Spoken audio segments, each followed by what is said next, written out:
Should I stay or should I go? It's really like the big question, right? If you're watching this right now, you may be just a few days, a few weeks from finding out about the affair. You're in the early days of it. Or you may be watching this and it's been 2 years and you're still asking yourself the question, should I stay or should I go?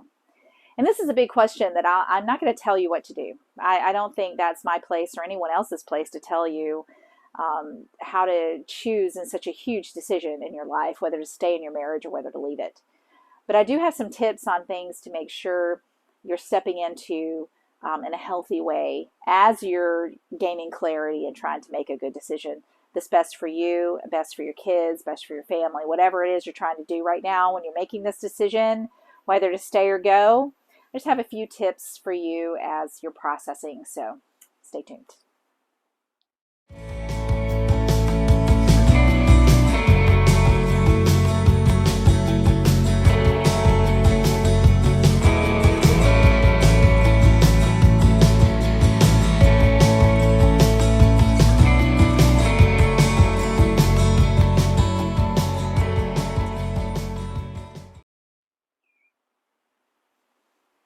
So when we're choosing whether to reconcile after we find out about the affair or whether we're choosing to separate, divorce, and move on, that's a huge decision, and it is our decision to make. Now, let me give a caveat here.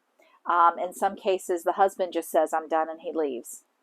What I'm talking about here is scenarios in which our husbands are remorseful, they're willing to do the work to repair the marriage, they've said goodbye to the affair partner. They want to heal things. They want to move forward.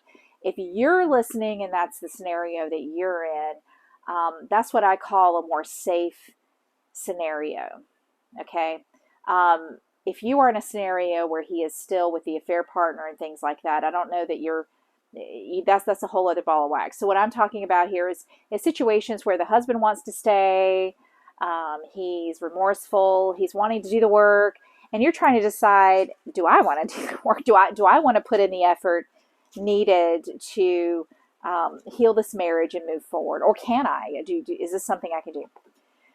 So the first thing I would suggest for anyone, and I'm especially speaking to those of you who just found out recently about the affair. If you just found out and it's been just a few weeks or even just a few months, I feel like it's so important that you take time. If you're safe, again, I'll explain. Safe means that there is no more affair partner in the picture. He wants to save the marriage. He's doing his part. That's safe. If you feel safe and you feel like you can lean into this and take your time a little bit to discern what you really want to do, take the time. This is a decision that you don't want to wake up 5 years down the road and regret. So really take the time to consider everything. If you have children, I know in my case, I have two. So, and my kids were younger the first time we separated. It was really hard. I mean, I had to make decisions. Now we reconciled, but still, again, that was my decision. Take the time you need to think about all the facets of your relationship. Really think about who you are. This is a lot of work. I'll be completely honest with you. This is not something that is easy. This was the hardest thing I've ever gone through in my entire life. Now, I am 11 years beyond my first D-Day. So I'm in a different place than you might be right now. But I can tell you that I have no regrets. And even if my marriage had ended, I know I would have no regrets trying. But that's me. But I took the time needed to make that decision for myself. So try not to feel like you have to decide right now, this very second, if the marriage is if you're going to stay or if you're going to go. Okay. If you're in a safe place, your husband's doing his part, give yourself the time to work through that. The second tip I would like to provide is to be really careful about the advice you're taking from other people.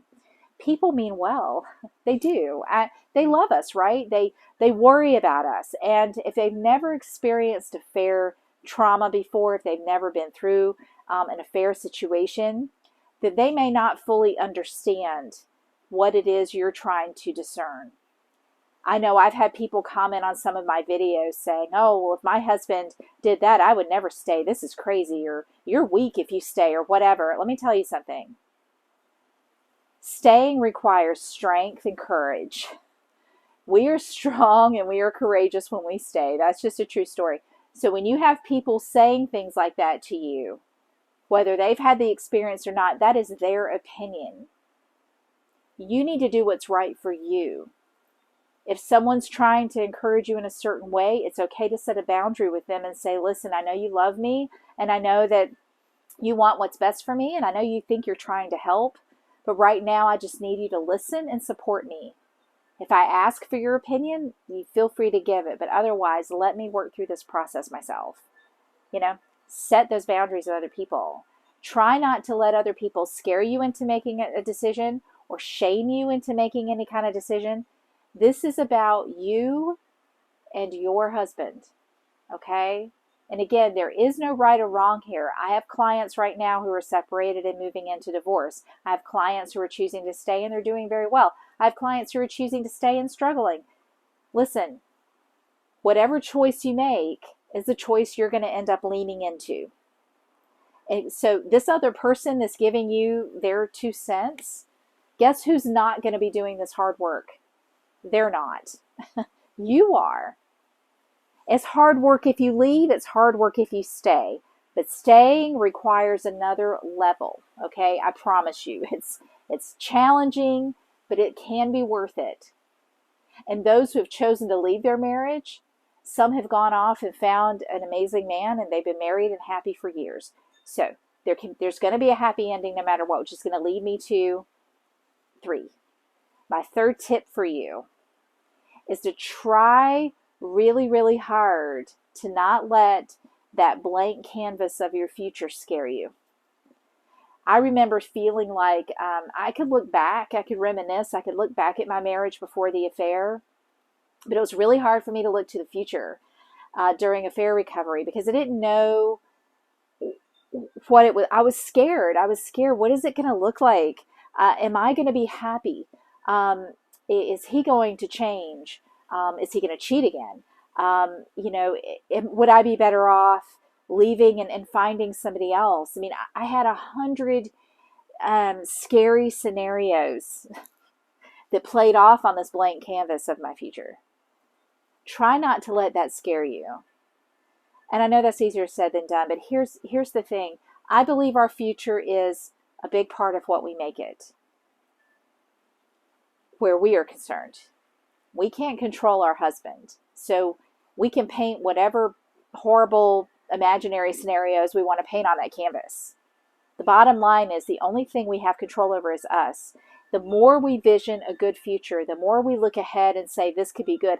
Either way, whether you leave or stay, the more positive we can be looking at the canvas, the better off we're going to be. And the more apt we are to step into that future and make things happen, to be a catalyst for whatever we paint on it. Okay, don't let that scare you. And I know the unknown is super scary. Okay, that's why I'm just going to say all of us. I'd be really surprised if anyone going through affair recovery doesn't struggle with anxiety. I had horrible anxiety. Horrible. It was debilitating. I was anxious. I was fight or flight 24/7. And part of it was that canvas. I was scared. What if those horrible things I'm painting on that canvas came true? What if I made the wrong decision? If we live in the what ifs, we will never make the choice that's best for us. So number 1, give yourself time. If you're safe, give yourself time. Number 2, don't let other people make the decision for you.